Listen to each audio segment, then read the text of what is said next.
22절에서 29절까지 말씀, 지난주 말씀에 이어서 22절에서 29절까지 말씀을 읽고 설교하도록 하겠습니다.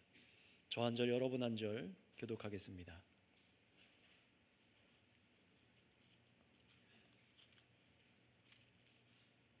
요한복음 6장 22절입니다. 이튿날 바다 건너편에 서 있던 무리가 배 한 척 외에 다른 배가 거기 없는 것과 또 어제 예수께서 제자들과 함께 그 배에 오르지 아니하시고 제자들만 가는 것을 보았더니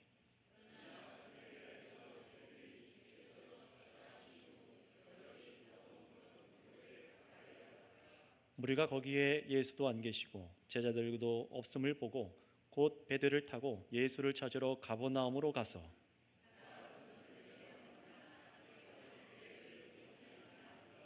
예수께서 대답하여 이르시되 내가 진실로 진실로 너희에게 이르노니 너희가 나를 찾은 것은 표적을 본 까닭이 아니요 떡을 먹고 배부른 까닭이로다.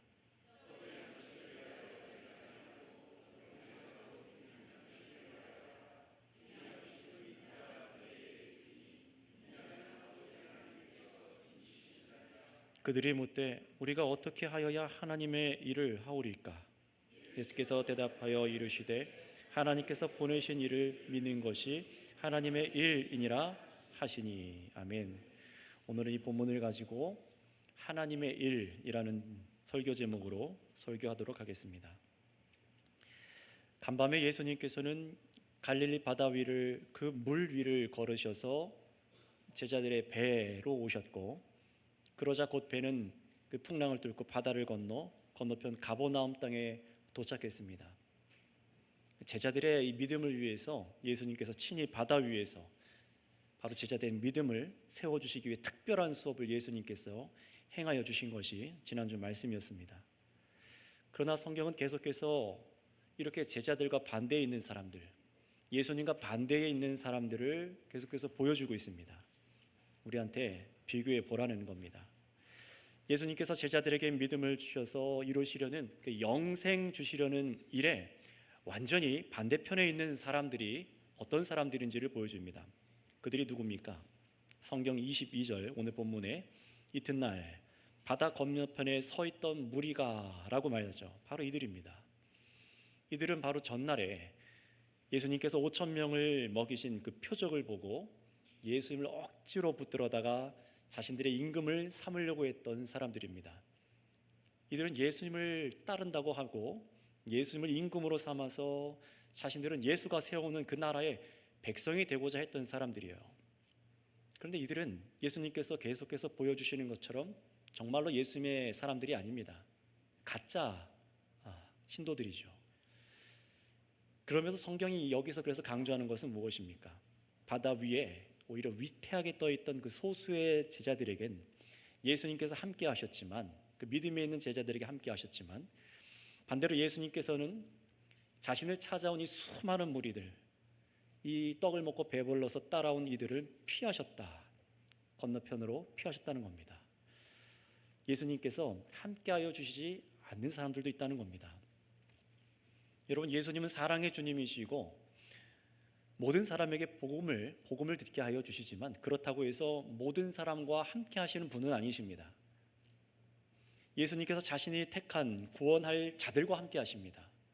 아무리 예수님을 찾고 따르려고 해도 하나님 아버지의 뜻과는 정반대의 목적과 동기로 그렇게 예수를 따르려 하는 사람들과는 우리 예수님은 함께 하시지 않습니다. 그것을 이 성경 말씀을 통해서 여러분들도 기억하실 수 있으셔야 되겠습니다. 하지만 이들이 예수님이 자신을 피했음에도 불구하고 얼마나 열심인지, 예수님을 향해서 얼마나 열심인지, 전날에 분명히 예수님이 제자들과 함께 계시지 않고 제자들만 배를 타고 떠나는 것을 봤어요. 그런데 어떻게 합니까? 예수님께서 다시 자신들 앞에 나타나셔서 기적을 베풀어 주시기를 바라면서 임금을 삼기 위해서 날이 다음 날 밝았음에도 불구하고 또다시 예수님을 찾습니다. 그래서 그들은 어떻습니까? 23절 4절 말씀대로 5천 명을 먹으셨던 그곳에 예수님을 찾다 보니까 예수님이 계시질 않는 거예요. 그럼 포기할 만하도 한데 포기하지 않고 저 디베라에서 배 타고 온 사람들, 그들의 배를 타고 이 무리가 함께 가버나움 땅으로 배를 타고 함께 이동하기 시작합니다. 어디로 가셨는지 정확히 알지 못하고 출발한 거예요. 왜냐하면 왜 가버나움으로 갔냐면은 예수님께서 갈릴리 가버나움에 주로 함께 계셨고 제자들과 계셨기 때문에 거기에 가면 혹 만날 수 있지 않을까라는 기대로 그렇게 배를 타고 간 겁니다. 근데 결국 배를 타고 건너와 가버나움에서 예수님을 만납니다. 찾아냈어요. 그래서 이들이 뭐라고 예수님을 만나자마자 말했을까요? 우리 25절 말씀, 성경이 기록한 말씀하고 25절 말씀을 같이 읽어보겠습니다. 시작. 바다 건너편에서 만나 라삐어 언제 여기에 오셨나이까 하니. 아멘. 선생님, 언제 여기 오셨나이까? 여러분, 이 말씀을 통해서, 이 말을 통해서 성경은 우리에게 이 사람들이 어떤 사람들인지를 분명히 말해줍니다. 이들은요, 분명히 예수님께서 제자들과 함께 배를 타고 가지 않은 것을 전날 목격했던 사람들이에요. 그런데 지금 가버나움에 와서 보니까 예수님께서 계신 곳은 정말로 이상한 일이죠. 왜냐하면 호수를 끼고 쭉 돌아서 육지로 예수님께서 걸어오시기에는 그 거리가 꽤 멀어서 예수님이 가버나움에 현재 계실 수가 없는 시간이기 때문에 그렇습니다. 그럼에도 지금 가버나움에서 예수님께서 계신 것은 주님께서 참으로 바다 위를 걸어서 제자들에게 오셨다는 것을 이 성경이 다시 한번 증거하고 있는 것이죠. 그런데 이 사람들도요, 지금 예수님께서 일반적이지 않은 방법으로 예수님께서 가버나움으로 오신 것이라는 것을 어느 정도 눈치는 채고 있습니다. 하지만 정확히 예수님께서 어떻게 여기에 오셨는지는 알지 못합니다. 왜냐하면 예수님께서는 이들에게 하시는 일을 보여주시지 않기 때문에 그렇습니다. 자신의 참 제자들에게 보여주시는 일이 있고 그렇지 않은 사람들에게는 자신의 일을 공개하지 않으시는 거예요. 또 여기서 눈여겨볼 것은 이들이 이렇게 열과 성을 다해 예수님을 찾아왔잖아요. 그러니 예수님께서 어떻게 해야 될까요? 너희가 나를 이렇게 밤새서 찾고 배를 타고 나를 이렇게 찾아오는데 참 기특하다, 칭찬하시거나, 그래서 내가 사실은 바다 위를 걸어왔어 라고 이렇게 답하실 만합니다. 도대체 어떤 방법으로 자신들보다 이렇게 빨리 가버나움에 올 수 있었는지 궁금해하는 이들에게 내가 바다를 걸어왔다라고 하시면 전에 예수님의 제자들처럼 더욱더 믿을 수 있는 기회가 되지 않겠습니까? 하지만 예수님께서는요, 이 사람들이 전혀 생각하지 못한 말씀을 예수님으로부터 듣게 됩니다. 뭐라고 하셨는지 여러분, 우리 한번 주목하며 26절 말씀을 같이 읽어보겠습니다. 시작. 예수께서 대답하여 이르시되 내가 진실로 진실로 너희에게 이르노니 너희가 나를 찾은 것은 표적을 본 까닭이 아니요 떡을 먹고 배부른 까닭이로다. 아멘. 얼마나 강조하시는지, 진리를 말씀하실 때 가장 중요한 진리나 어떤 특별한 것을 강조하실 때 진실로 진실로 말씀하시는데 이들의 잘못된 것을 나타내기 위해서 뭐라고 하십니까? 진실로 진실로 두 번이나 말씀하시면서 이들의 잘못된 열심을 호되게 꾸짖으시며 말씀하십니다. 너희가 나를 찾는 것은 표적을 본 까닭이 아니와 뭐라고요? 떡을 먹고 배부른 까닭이다 라고 말씀하십니다. 분명히 이들은 오병이어로 예수님께서 물고기 2마리와 보리떡 5개로 거기에 있는 5,000명을 먹이신 것을 직접 본 사람들입니다. 직접 경험하며 그것을 먹었던 사람들입니다. 그런데 예수님께서는 이들이 표적을 본 게 아니래요. 표적을 보고 자신을 따른 게 아니라고 하십니다. 이게 무슨 말입니까? 표적의 의도를 깨닫지를 못했다고 말씀하시는 거예요. 표적을 제대로 보았다면 이들이 이 양식을 놀랍게 베푸시는 도대체 이 예수가 누구신가? 이 예수님의 정체를 생각하고 그분의 말씀을 기억하며 믿기 위해서 예수님께 나와야 하는데 그렇지 않았다는 겁니다. 전혀 다른 동기로 예수님께서 이 땅에 오신 목적과 완전히 반대된 목적과 동기로 예수님을 열심히 찾아 나왔다고 주님 말씀하시는 거예요. 그게 뭐라고요? 바로 떡을 먹고 배가 불러서입니다. 단순히 배만 고파서 배를 채우기 위한 것이 아니라 예수님을 임금으로 삼으려고 했잖아요. 정치적으로, 경제적으로 예수님으로부터 오는 수많은 유익을 예수님을 통해 누리고자 했던 겁니다. 종교개혁자 존 칼빈은 1500년대에 그 존 칼빈은 이 말씀을 두고 이렇게까지 표현하더라고요. 한번 들어보세요. 이들은 예수님의 능력을 짓밟고 있는 것이며 짐승처럼 먹이를 향해 달려가고 있다. 칼빈이 이렇게 과격하게 표현한 것은 너무한 것이 아니라고 생각이 됩니다. 왜냐하면 정말로 그들은 하나님 아버지께서 자신의 아들을 이 땅에 보내셔서 이루시는 그 영광스러운 구원의 능력을 어디에 쓰려고 하고 있어요? 자기의 배를 채우기 위한 능력쯤으로 격화시켰기 때문에 그렇습니다.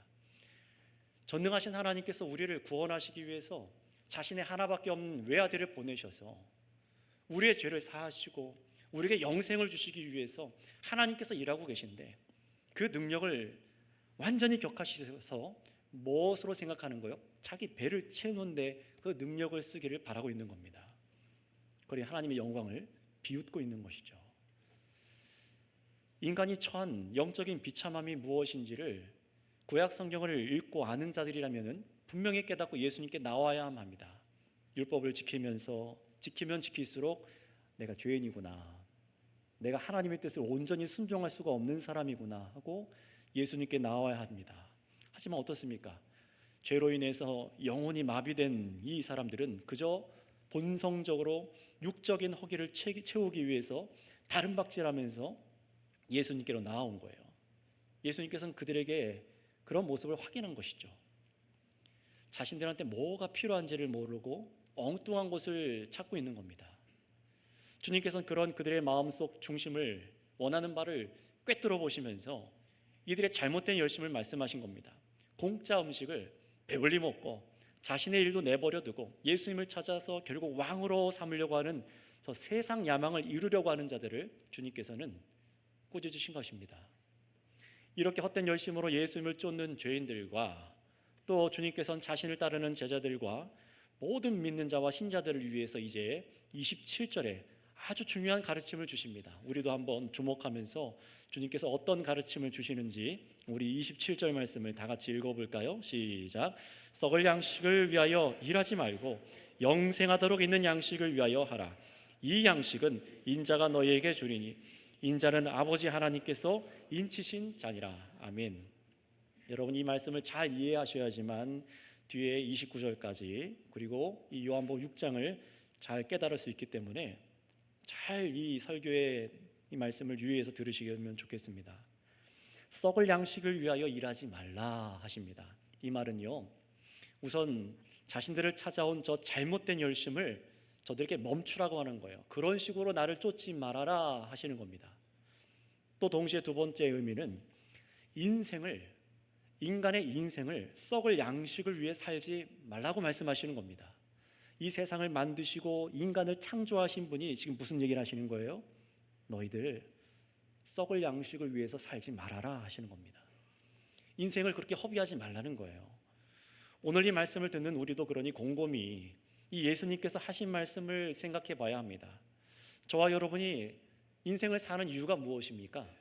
여러분들이 지난 한 주도 그렇고 앞으로도 계속해서 하겠지만 일하는 이유가 무엇입니까? 왜 예수님을 찾으며 오늘 이 주일 이렇게 우리는 수고하고 있는 것입니까? 예수님께서는 이 질문에 대한 답으로 딱 한 가지를 말씀하셨죠. 뭐라고 하셨습니까? 영생하도록 있는 양식을 위하여 일하라. 영생하도록 있는 양식을 위해서 사는 것이 우리의 인생의 목적이어야 된다고 지금 말씀하시는 겁니다. 그래서 이 땅에 살아가는 우리의 삶의 모든 수고는 바로 영생하도록 있는 양식을 위해서 해야 된다는 것이죠. 그렇다면 여러분도 한번 잘 생각해 보시기 바랍니다. 영생하도록 있는 양식을 위해서 일하라. 이게 무슨 말일까요? 먼저 오해하시면 안 됩니다. 예수님께서는 저와 여러분들에게 세상 일을 하지 말라고 하시는 것이 아니에요. 배우고 직업을 갖고 그렇게 돈을 벌고 음식을 사 먹는 일을 하지 말아라 라고 하시는 것이 아닙니다. 예수님의 말씀은 이런 것이 인생의 목적이 되어서는 안 된다고 말씀하시는 거예요. 이 땅에서 썩어 없어질 것을 위해 기뻐하며 그것을 목적으로 살지 말라는 것입니다. 여러분 생각해 보세요. 이 세상에 썩지 않는 것이란 없습니다. 영원한 것은 없습니다. 이 세상 피조물 가운데 영원한 것은 없어요. 모든 것은 망가지고 부패하고 변질되고 썩고 죽어 사라집니다. 저와 여러분들을 살게 할 것 같은, 인간을 살게 할 것 같은 세상의 모든 것이 썩어 없어진다는 것이에요. 여러분, 이 말을 반대로 하면은 세상의 모든 일을 열심히 해도, 열심히 먹어도 사람을 영원하게 살게 하지 못한다는 것이죠. 이 세상 그 어떤 것도 저와 여러분들을 영원히 살게 할 만한 것은 없는 겁니다. 아무리 질 좋고 맛 좋은 공짜 음식을 배부르게 먹을 수 있어도, 먹어도 그 음식은 여러분의 이 몸의 죽어감을 멈출 수 없습니다. 오늘 아침 다 드시고 오셨죠? 또 이따가 맛있는 점심을 드실 텐데 먹어도 우리는 죽어갑니다. 우리의 죽음을 멈출 수 없어요. 여러분들이 입고 계신 비싼 옷도 우리들의 추악한 죄를 가릴 수 없습니다. 몸에 뿌리는 향수도, 비싼 향수도, 향기로운 향수도 우리들의 죄로, 범죄로 발생하는 악취를 가릴 수가 없습니다. 아무리 넓고 좋은 집도 우리를 죄에서부터 안전하게 지킬 수가 없습니다. 몸을 건강하게 하는 식단이나 운동이나 병원 치료도 우리 삶의 질을 조금 낮게 할 수 있지만 여러분의 속사람을 강건하게 하거나 여러분의 영혼을 치료할 수는 없습니다. 분명히 이 모든 것은 우리 삶에 하나님께서 주신 것이고 우리들에게 필요한 것이지만 우리를 영생하게 하지는 못한다는 것이 사실이죠. 그래서 주님께서는 우리가 전혀 다른 것을 위해서 인생을 살아야 된다고 말씀하세요. 그래서 뭐라고 하셨습니까? 영생하도록 있는 양식을 위해서 일하라. 마태복음 6장에서도 그래서 예수님께서 뭐라고 가르치셨습니까? 무엇을 먹을까? 무엇을 입을까? 구하지 말아라. 그건 이방 우상 숭배하는 자들이 구하는 기도 아니냐. 하나님 아버지께서 너희들에게 필요한 것을 다 알고 계신다. 그러니 뭘 구하라고 하셨죠? 하나님의 나라와 의를 구하라라고 말씀하셨어요. 하나님의 뜻을 구하래요. 나에게 하나님의 뜻이 이루어져서 참으로 영생을 얻는 그 은혜가 내 안에 있기를 구하라고 기도하십니다. 그렇다면 여러분, 오늘 예수님 말씀이 세상에서 영생하도록 있는 양식을 우리 사람들이 만들어내라던가 아니면 일을 해서 얻어내라 그렇게 또 말씀하시는 것일까요? 그렇지 않습니다. 여러분들이 과학기술을 뛰어나게 만들어서 영생하도록 있는 양식을 만들어내라던가 여러분들이 헌신해서 그런 영생하도록 있는 양식을 얻어내라 그런 얘기가 아닙니다. 방금 말씀드렸지만 이 땅의 모든 것은 썩어 없어집니다. 역시 사람들도 죄로 인해서 반드시 죽을 뿐만 아니라 사람이 영생하도록 있는 양식을 만들어낼 수가 없어요. 그래서 예수님께서는 이 영생하도록 있는 양식을 위해서 일하라라고 하시면서도 뒤에서 이어서 이렇게 말씀하십니다. 뭐라고 말씀하십니까? 이 양식은, 이 영생하도록 있는 양식은 인자가 너희에게 주리니 인자는 아버지 하나님께서 인치신 자니라. 인자 예수님 자신을 말씀하시는 것이죠. 무슨 말씀입니까? 영생하도록 있는 양식은 예수님께서 주시는 것이다 라고 하시는 거예요. 아주 중요한 말씀입니다. 여러분, 우리 사람이 일해서 그 양식을 얻어내는 게 아니랍니다. 받는 거랍니다. 주님께서 주시는 것을 받는 거랍니다. 영생은 예수님께서 주시는 은혜요, 선물이라는 것이죠. 여러분, 우리 사람은 뭐만 하면 되는 거예요? 받기만 하면 되는 겁니다. 한번 따라해 주시면 감사하겠습니다. 우리는 받기만 하면 됩니다. 왜 이것이 중요한지 이 설교를 들으면서 어떤 의미인지를 알게 되실 겁니다. 이 일에 대해서 하나님 아버지께서 참으로 우리에게 영생을 주시는 이 일에 대해서 하나님 아버지께서 인치셨다라고 표현하지 않습니까? 이 인쳤다라는 표현은 보증하다, 왕의 인장을 찍다라는 것처럼 보증한다는 얘기예요. 하나님께서 보내신 이 아들, 하나님께서 보내셔서 인간의 아들로 태어난 오직 이 예수님만이 우리에게 영원한 생명을 주신다는 겁니다. 영원토록 있는 양식을 주신다는 거예요. 그러니 27절 말씀은요, 예수님을 따르는 사람은 썩어 없어질 양식을 위해서 살지 말고 오직 영생하도록 있는 양식을 위해서 일을 해야 되는데 그 양식을 누구에게 받기를 기대해야 되는 것입니까? 예수님께 받기를 기대하며 일해야 된다라는 겁니다. 핵심은 뭐예요? 영생하도록 있는 양식을 위해 일하는데 그 영생의 양식은 예수님께서 주신다. 이게 27절이 우리에게 말하는 거죠. 자, 그렇다면 여기서 끝이 아니라 이 말씀을 제대로 알아들은 사람은 어떤 반응을 예수님께 취해야 될까요? 영생하도록 있는 양식을 예수님 자신이 주신다라고 말했으면은 마땅한 반응은 뭐겠습니까?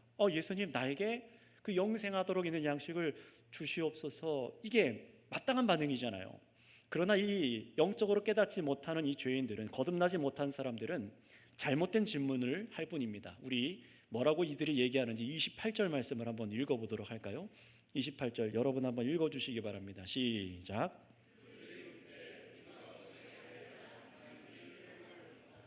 아멘. 자, 여기서 28절을 잘 주목해 보시기 바랍니다. 이 사람들이 말하는 하나님의 일이라고 얘기하는 것이 있죠. 그런데 뒤에 가서 예수님께서 말씀하시는 하나님의 일이 또 나옵니다. 비교가 될 거예요. 이 거듭나지 않은 사람들이 말하는 하나님의 일과 예수님께서 말씀하시는 하나님의 일이 비교될 겁니다. 이것을 여러분들도 한번 잘 들으셔서 무엇이 하나님의 일인지를 깨달으셔야만 합니다. 정말로 그래야 되는데요. 이들은 이렇게 말했어요. 영생하도록 있는 양식을 위해서 하라 하니까, 그러면 우리가 어떤 하나님의 일을 해야 그 양식을 받을 수 있습니까? 라고 말해요. 정확히 여기는 하나님의 일이라고 우리 한글 번역은 그냥 되어 있지만 여러분 성경에 써놓으시기 바랍니다. 하나님의 일들이라고 써 있어요. 본래는요. 원어 헬라어랑, 여러분 혹시 영어 성경을 갖고 계신 분들은 한번 보세요. work라고 되어 있지 않고 works라고 복수의 표현으로 되어 있습니다. 무슨 말입니까? 여러 가지 일들을, 어떤 많은 일들을 해야 주님 우리에게 양식을 주실 겁니까? 라고 묻는 거예요. 어떤 일들을 많이 해야 이 썩지 않고 영원히는 그 양식을 나에게 주실 겁니까? 여러분, 여기서 바로 거듭나지 않은 세상적인 방식으로 사는 사람들이 어떤 사람들인지 알 수 있습니다. 어떤 겁니까? 영생을 자신들이 일해서, 자신들이 수고해서, 자신들이 헌신해서 얻어낼 수 있는 것이다 라고 여기는 겁니다. 철저히 어떤 거예요? 기브 앤 테이크로 주고받는 것이죠. 이게 무슨 말입니까?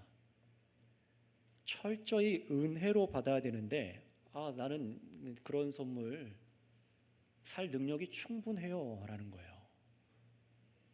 여러분 생각해 보세요.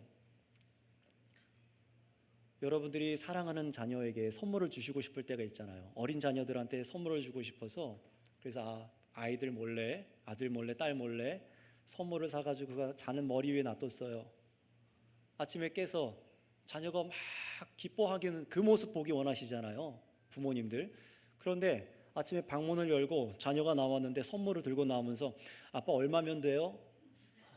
지갑을 열면 그거 굉장히 이상한 일이잖아요. 그게 우리가 원하는 반응이 아니잖아요. 내가 할 수 있다는 겁니다. 얼마면 됩니까? 한번 여러분 생각해 보세요. 교회 안에 오랫동안 예수를 믿었다고 말하고 구원받았다고 말하는 사람들, 복받았다고 말하는 사람이라 할지라도 지금 성경에서 보는 이들의 수준, 이 정도 수준에서 이것을 신앙의 원리로 생각하고 있다면 그런 분들은 여러분 자신의 구원이 확실한지 의심해 보셔야 됩니다. 내가 정말로 영생을 얻었는가 생각해 보셔야 됩니다. 왜 그렇습니까? 하나님으로부터 오는 구원은 우리가 돈으로 살 수가 없는 것이기 때문에 그렇죠. 하나님 아버지께서 아들을 보내신 것도 우리가 요청해서 오신 것이 아니에요. 사람의 선한 구석이 있어서 아이고 저 선한 사람들 내가 구원해야지 하고 오신 것이 아닙니다. 철저히 무능하고 부패하고 타락한 죄인을 사랑하시고 자비하심 때문에 자신의 아들을 보내셔서 은혜로 우리를 구원하여 주신 것이지, 결코 우리에게 구원의 이유가 우리에게는 없습니다. 구원의 원인이 우리에게 없어요. 예수님께서 주시는 영생 역시 마찬가지입니다.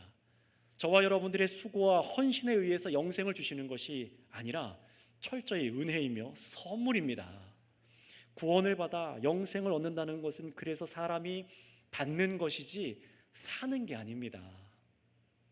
그러나 이 사람들은 어떻게 해요? 철저히 세상적인 발상을 하지 않습니까? 죄인의 특징이에요. 내가 하면 얻을 수 있다.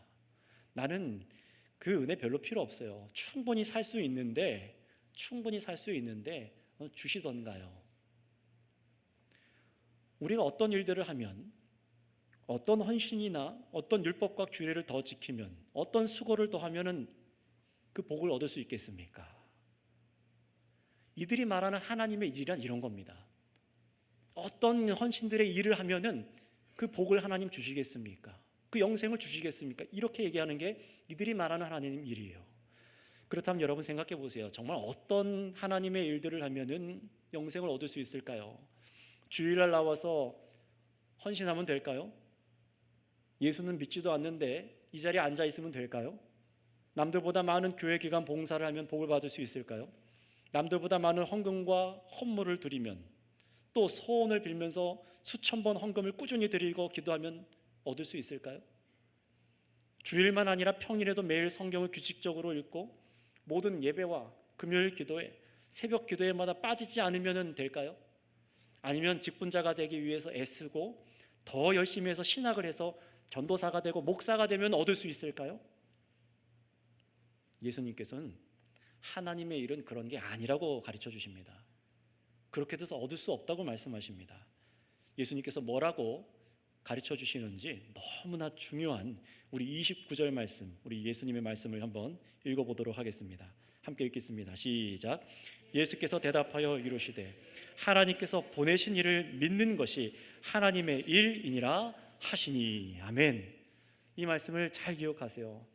여러분, 예수님께서 저들이 사용한 표현을 따라서 하나님의 일이라고 얘기하시지만, 그러나 무엇이 하나님의 일이라고 가르쳐 주십니까? 바로 하나님께서 보내신 일을 믿는 것이 하나님의 일이다 라고 말씀하세요. 예수 그리스도를 믿는 것이 하나님의 일이래요. 너무나 다른 생각 아닙니까? 믿음이라는 겁니다. 하나님께서 보내신 하나님의 아들 예수 그리스도를 믿어야만 영원한 생명을 얻을 수 있다, 이것이 하나님의 일이다 라고 예수님 말씀하십니다. 여러분, 여기서 우리가 꼭 짚고 넘어가야 될 것들이 있습니다. 앞에서 저들은 하나님의 일들이라며 여러 가지 일들을 해야 합니까? 라고 물었지만, 또 여러분 여기서 29절에다가 여러분 써놓으시기 바랍니다. 예수님께서 말씀하신 하나님의 일이란 단수로 되어 있어요. 딱 한 가지만 말합니다. 그냥 work. 딱 한 가지 일밖에 없다는 거예요. 하나님의 일이 많은 게 아니라 딱 하나랍니다.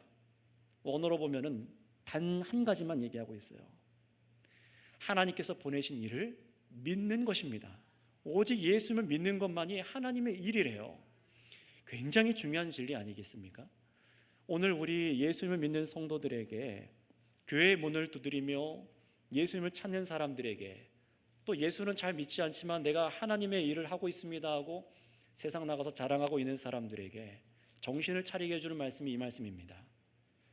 참된 은혜의 관계가 무엇인지 모르는 우리 타락한 사람은요, 자꾸만 우리 하나님께 뭔가를 드려야지만, 보답해야 되고 뭔가 드려야 된다고 생각을 합니다.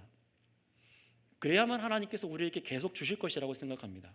그래서 영생을 주시겠다, 복을 주시겠다 하면은 지갑부터 열 생각을 해요. 얼마를 드리면 더 주시겠습니까? 라는 것이죠. 어떤 헌신을 하면, 어떻게 섬기면 주시겠습니까? 이러한 행동은요, 하나님의 은혜를 짓밟는 행동입니다. 은혜는 은혜로 받아야 하고 선물로 받아야 되는 것입니다. 오직 하나님의 아들 예수님을 믿는 믿음으로 영생은 받는 것입니다. 우리의 공로가 없다는 것이죠. 그래서 여러분, 이 29절 말씀에서도 또 한 가지 우리가 대비되어서 분명히 짚을 것이 있습니다.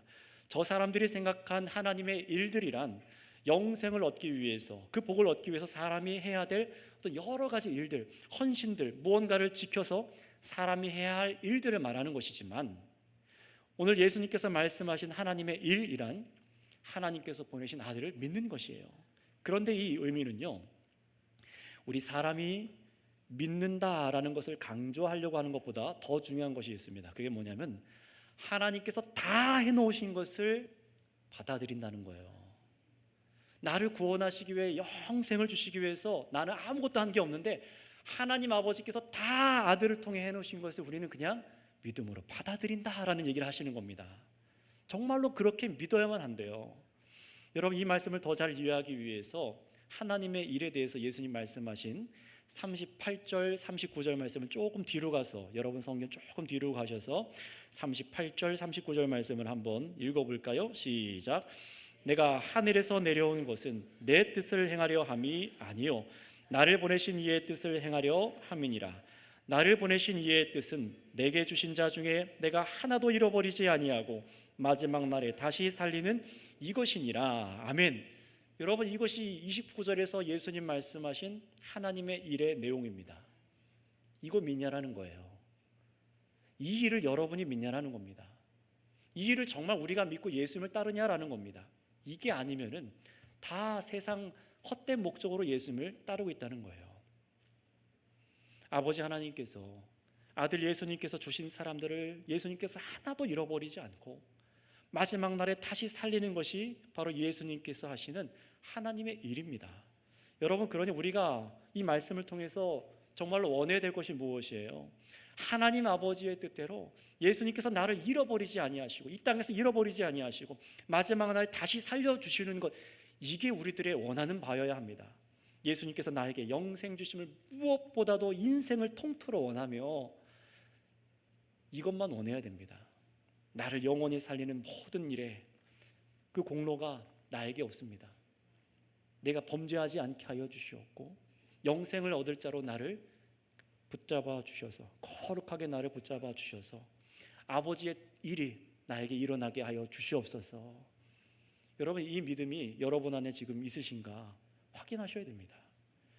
정말로 그렇지 않습니까? 죄인이 스스로 예수님을 구주로 알고 나아가는 법은 없습니다. 그 누구도 그냥 죄인인데 교회 나와서 예수님 믿어서 구원받아야지 그렇게 생각하는 사람은 아무도 없지요.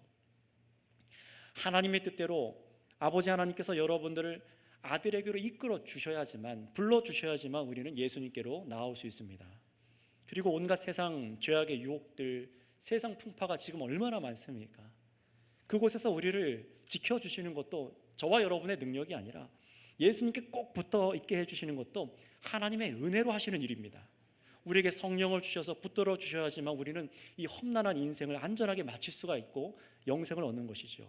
심지어 저와 여러분이 죽고 난 후에도 세상 마지막 날에도 저와 여러분들 심판이 아니라 하나님의 진노의 심판, 지옥이 아니라 영생의 부활로 부활의 몸을 입혀 주시는 것이 바로 예수님이십니다. 결코 우리의 힘, 어떤 섬김, 어떤 공로가 끼어들 자리가 없어요. 전적인 은혜입니다. 따라서 우리가 영생을 얻기 위해 할 수 있는 일이란 무엇밖에 없다고요? 믿음입니다. 그래서 믿음이에요. 예수님을 믿는 거예요. 우리가 해야 될 유일하게 할 수 있는 일입니다.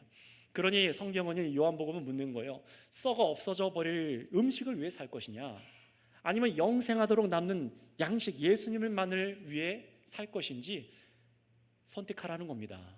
결단하라는 겁니다. 그것도 고민해 보라고 하시는 것도 아니에요.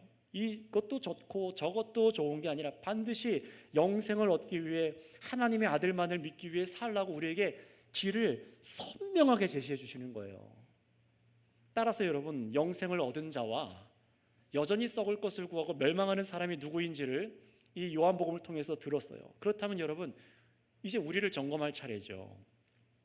말씀을 듣고 내가 추구해야 될 인생의 모든 것의 중심이 예수님을 믿는 일이구나. 그래서 영생을 얻어서 마지막 날에 정말로 나를 부활하게 하실 것을 믿음으로 예수님의 말씀에 순종하며 범죄하지 않고 참으로 하나님께서 원하시는 의의 삶, 공의로운 삶을 살아가는 것, 내가 정말로 이렇게 살아가고 있다, 정말로 하나님의 일을 하는 사람들입니다. 그러나 반대로 예수님을 따른다고 하면서도 여전히 죄 가운데 있는 사람들이 있어요. 예수님을 믿는다고 하는데도 죽음 가운데 있는 사람들이 있습니다. 지옥 시판으로 열심히 달려가는 사람들도 있습니다. 그들은 이렇게 말합니다. 내가 믿습니다. 내가 믿으니 나에게 음식을, 내가 믿으니 나에게 세상 물질을 주옵소서. 내가 믿고 헌신했으니 나에게 좋은 옷을 입혀주시고, 내가 믿고 내 시간을 들여 봉사했으니 내 자녀를 잘되게 하여 주시옵소서. 내가 믿고 새벽마다 쉬고지 않고 기도했으니 나에게 복을 주시옵소서.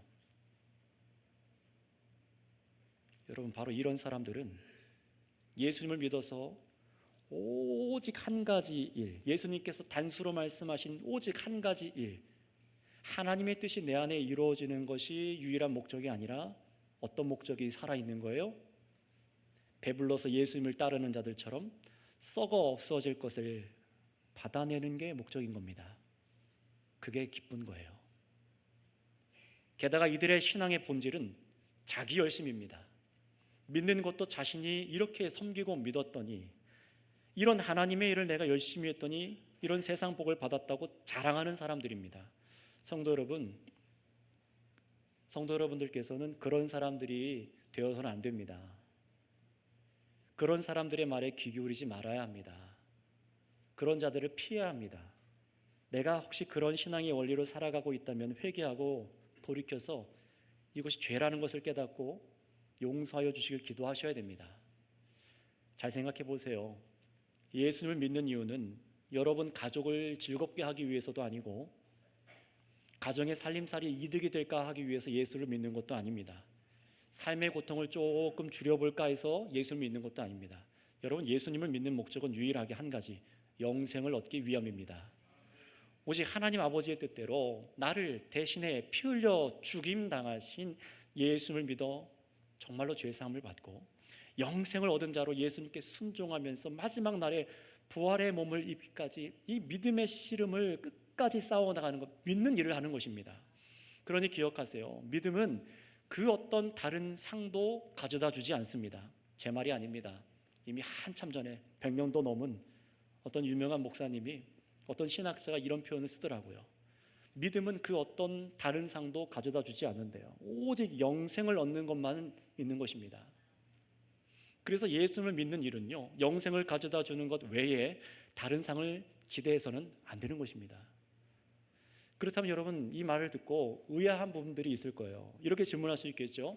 분명히 우리 그리스도인들은 예수님 믿으면서 살면서 만든 수많은 범사에 잘 되는 복들과 그런 걸 경험하지 않습니까? 기도할 때 하나님께서 분명히 들어주시고 병도 낫게 해주신다던가 더 나은 이 땅에서 삶을 허락해 주시는 것들을 분명히 경험하는 것들이 있어요. 그렇다면 이런 것들은 무엇입니까? 이렇게 물을 수 있지 않겠습니까? 여러분은 왜 그렇게 된다고 생각하시나요? 여러분들이 공로를 쌓았기 때문이라고 생각하십니까? 내가 기도를 많이 해서, 내가 열심히 순종해서, 내가 교회에서 헌금과 헌물을 하고 심지어 목사를 잘 대접해서 하나님께서 복을 주셨다고 생각하십니까? 만약에 그렇게 생각하고 계신다면 성경을 잘못 알고 계십니다. 어디에도 성경은 그런 가르침을 주는 것이 없습니다. 잘못 아는 것만이 아니라 하나님의 영광을 빼앗아 도둑질하고 있는 겁니다. 무서운 죄를 짓고 있는 거예요. 하나님과의 관계가 좋을 리가 없습니다. 왜 그렇습니까? 여러분의 인생 중에 받은 모든 좋은 것들은 하나님께서 은혜로 주신 것이기 때문입니다. 은혜로 주신 것이에요. 선물로 주신 겁니다. 결코 여러분들이 목사님들을 섬겨서가 아니라, 교회에 헌신 봉사를 많이 해서가 아니라, 남들보다 더 종교적이고 선행과 봉사를 많이 해서가 아닙니다. 예수님께서 마태복음 7장 9절에서 11절에 뭐라고 말씀하셨습니까? 제가 읽어드릴 테니까 한번 잘 들어보세요. 너희 중에 누가 아들이 떡을 달라 하는데 돌을 주며 생선을 달라 하는데 뱀을 줄 사람이 있겠느냐? 너희가 악한 자라도 좋은 것으로 자식에게 줄 줄을 알거든. 하물며 하늘에 계신 너희 아버지께서 구하는 자에게 좋은 것으로 주시지 않겠느냐? 아멘. 여러분, 하나님 아버지께서는 아들을 믿어서, 예수님을 믿어서 양자로 삼아주신 우리 성도들의 필요를 이미 알고 계십니다. 그리고 그렇게 믿은 자녀들의 필요를 아시고 구할 때 좋은 것을 은혜로 주시는 좋은 하나님이십니다. 아버지와 자녀의 관계가 되었기 때문에 자녀에게 주고 싶으신 거예요. 구하지 않아도 때로는 주시고요, 때로는 구할 때 더 좋은 것을 주시기도 하십니다. 아버지와 자녀의 은혜의 관계 때문에 우리가 받는 것이지 내가 뭔가를 공로를 세워서 받는 것이 아니라는 거예요. 그런데 하나님 아버지께서 이렇게 은혜로 베푸신 것에다가 여러분의 공로를 끼워 넣습니까? 여러분, 성도님들끼리 서로 세상 일들이 잘 되었을 때 뭐라고 얘기하시나요? 서로 하나님의 은혜로 알고 감사하시잖아요. 아유, 하나님의 은혜네요. 막 감사하고 박수 쳐주시잖아요. 그런데 그 말 틈에 슬쩍 뭐가 들어갑니까? 아유, 누가 열심히 기도해서 그렇지, 열심히 헌신해서 그래, 열심히 대대로 목사를 잘 대접해서 복받은 거지. 여러분, 이런 말과 생각이 바로 하나님의 은혜에다가 여러분의 공로를 끼워 넣는 죄입니다. 하나님께만 돌려야 될 영광에다가 슬쩍 여러분의 열심, 나의 정성, 나의 공로를 은근히 넣어서 하나님의 영광을 지금 도적질하고 살았던 거예요. 여러분 한번 생각해 보세요. 만약에 목사인 제가 이런 자랑을 한다고 생각해 보세요. 여러분, 제가 좋은 외제차를 타고 있는 것과 좋은 옷을 입을 수 있는 이유는 제가 열심히 목회해서 성도를 이만큼 늘렸더니 하나님께서 그래서 복 주신 겁니다. 여러분, 이게 맞는 얘기입니까?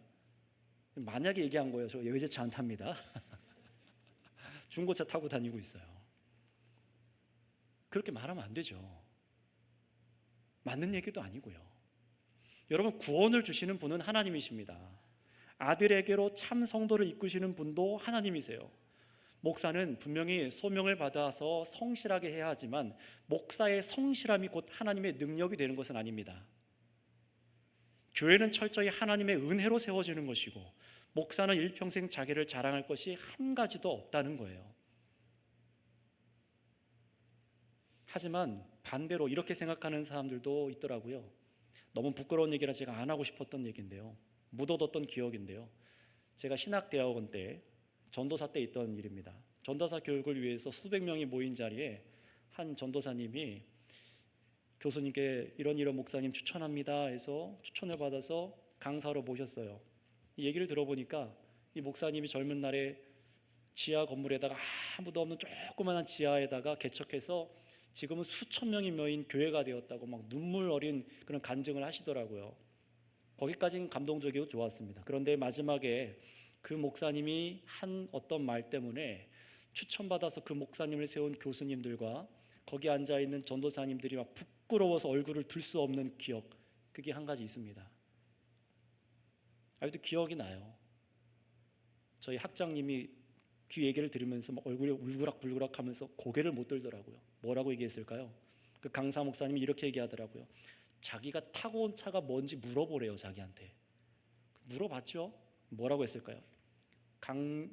쭉 얘기하는 것 중에 가장 큰 소리로 가장 비싼 외제차 메이커를 말하면서 자기가 무슨 모델을 타고 왔다고 막 자랑을 늘어놓기 시작합니다. 결국 마지막 말의 골자는 이거였어요.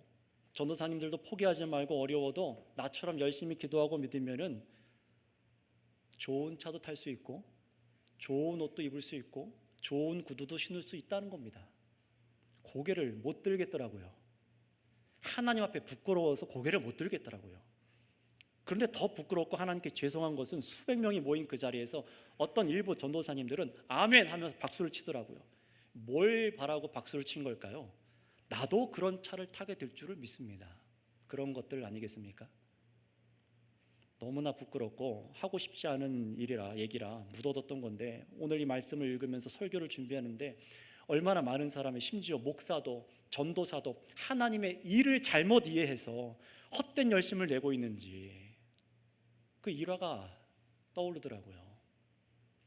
얼마나 좋은 차를 주실지, 얼마나 좋은 건물과 얼마나 많은 물질을 주실지, 얼마나 좋은 옷과 시계를 찰 수 있는지, 얼마나 비싼 음식을 자주 원하는 대로 원 없이 먹고 베풀 수 있게 될지, 이게 목사의 관심사 중에 하나라도 들어있다면 목회하지 말아야 됩니다.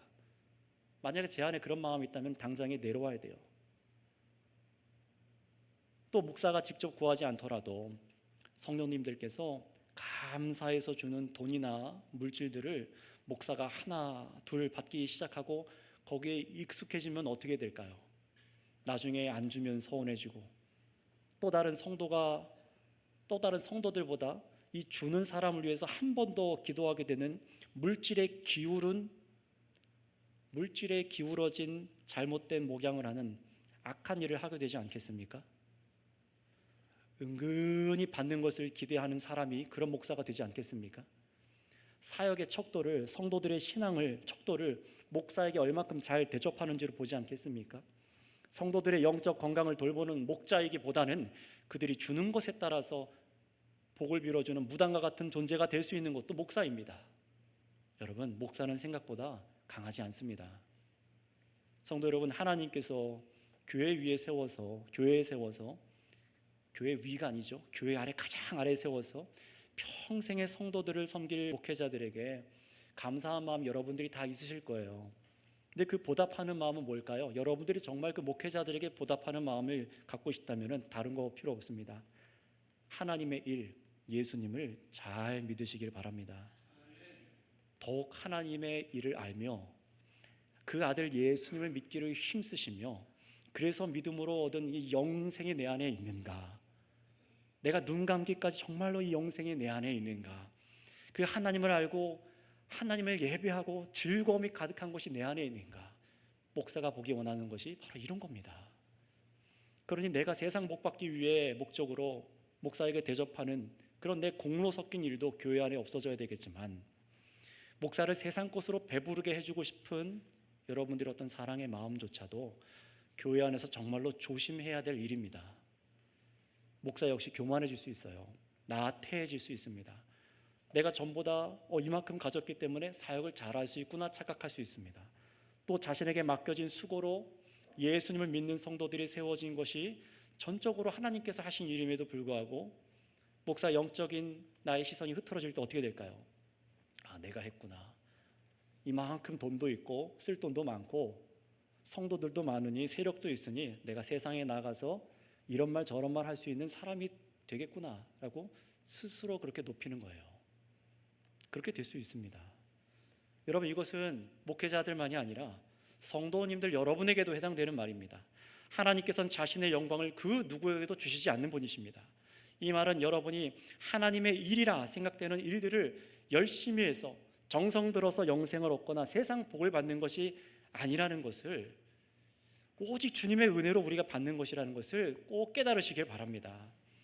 그러니 하나님께서는 우리 사람이 무언가 잘해서 복을 주시는 것이 아니라 오직 하나님께서 자신의 이름을 위하실 때, 하나님께서 자신의 영광을 위하실 때에 아들을 믿는 자녀들에게 베풀어 주신다는 것을 성경을 통해서 깨달으시길 바랍니다. 그러니 우리가 할 수 있는 것은 무엇밖에 없어요? 믿고 감사하는 것밖에 없습니다. 그러니 우리가 인생 가운데 영생에 비해서 정말로 아무것도 아닌 이 땅의 작은 것들, 물질, 돈, 건강, 삶의 여러 가지 것들 역시 하나님의 은혜로 주어진 것임을 여러분이 정말로 깨달으셨다면, 혹시 여러분들이 지금까지 잘못 생각하고 있던 하나님의 일들이라 여겼던 것들에 대해서 마음을 돌이키시고 내려놓으셔야 됩니다. 여러분, 교회는 정성을 들여서 억지로 예수를 붙들어 임금 삼아서 세상 것을 받아내는 사람들이 모인 곳이 아닙니다. 오직 예수님을 믿어서 하나님의 뜻이 이루어지는 영생을 얻은 자들이 모인 것이 교회입니다. 설교를 마무리하면서 말씀드립니다. 여러분, 심지어 여러분이 세상에서 하는 모든 일들, 직장과 학교에서, 여러분 가정에서 취미나 운동을 하는 모든 것들 역시 여러분이 정말로 믿는 분들이라면 그 모든 것도 하나님의 일이 되어야 합니다. 어떻게 그게 가능할까요? 여러분이 돈을 버는 목적이 배부르기 위해서가 아니어야 합니다. 하나님께서 세우신 교회와 복음의 증거를 위해서 내가 돈을 버는 겁니다. 그래서 하나님의 뜻이 내 삶에 허락하신 물질들을 통해서도 이루어지길 바라면서 구하는 겁니다. 그래서 에베소서에서 뭐라고 말씀하셨습니까? 너희들이 직접 땀을 흘려 돈을 벌어서 가난한 자들에게 주라. 주님의 뜻이 이루어지기 위해서 돈을 벌고 있냐라는 거예요. 물론 여러분들이 먹을 것과 여러분의 가정이 필요한 것도 알고 계십니다. 여러분의 건강을 위해서 시간을 쏟아서 음식을 바르게 먹는 것에 힘쓰시고 운동을 열심히 하는 일 좋습니다. 그럼 치료하는 목적도 무엇 때문이어야 됩니까? 그냥 건강하게 살기 위해서가 아니라 나에게 주신 이 몸을 아끼고 또 영생을 주신 이 삶을 통해 하나님을 최선을 다해 찬양하며 나에게 맡겨진 사역을 감당하기 위해서 하는 것이어야 합니다. 여러분이 배우는 일도, 또 이성과 연애를 하는 일도, 여러분의 자녀와 우리 청년들이 믿는 사람과 결혼하는 이유도, 자녀를 갖고 임신하며 출산하는 모든 것도, 우리 모든 삶이 바로 예수님을 참되게 믿기 위해서여야 하는 것입니다. 여러 가지를 말한 것 같지만 그렇지 않습니다. 오직 한 가지 일이에요. 예수님을 믿어서 하나님의 뜻이 나에게 이루어지길 원하는 거예요. 정말로 영생 얻은 삶을 내가 사는 겁니다. 천국에 합당한 사람으로 사는 것이죠. 그렇다면 여러분, 오늘 예수님께서 말씀하신 하나님의 일, 예수님을 믿는 일에 여러분 온 마음을 다하고 계십니까?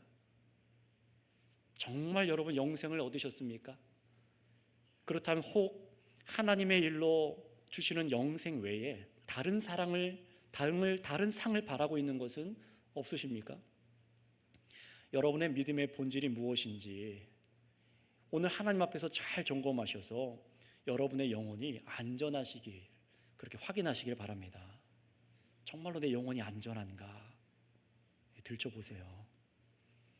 그리고 하나님의 일이 무엇인지 오늘 이 설교를 통해서 성경으로 처음 확인하신 분이 계시다면 바로 이 목적, 하나님께서 보내신 아들을 참으로 예수님을 믿어서 영생 얻기를 사모하시길 바랍니다. 영생하도록 있는 양식은 오직 예수님만이 여러분에게 주실 수 있으십니다.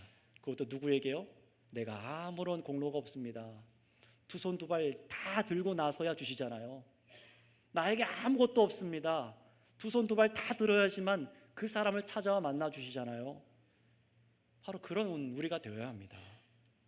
정말로 내가 아무런 은혜 없이 내가 영생을 얻었습니다. 믿음으로 얻었습니다. 예수님께 기도하세요. 나에게 믿음, 영생을 주시옵소서. 그래서 여러분 삶 가운데, 여러분 마음 가운데, 심령 가운데 참으로 하나님의 아들 예수님이 나의 구주시고 나에게 영생을 주셨다는 것이 발견되어 있으시다면 거기에 감사하시고 하나님의 일이 나에게 일어났다는 사실에 하나님께 영광을 돌려 예배할 수 있는 모두가 되시기를 축복합니다. 기도하겠습니다. 하나님 아버지, 감사합니다.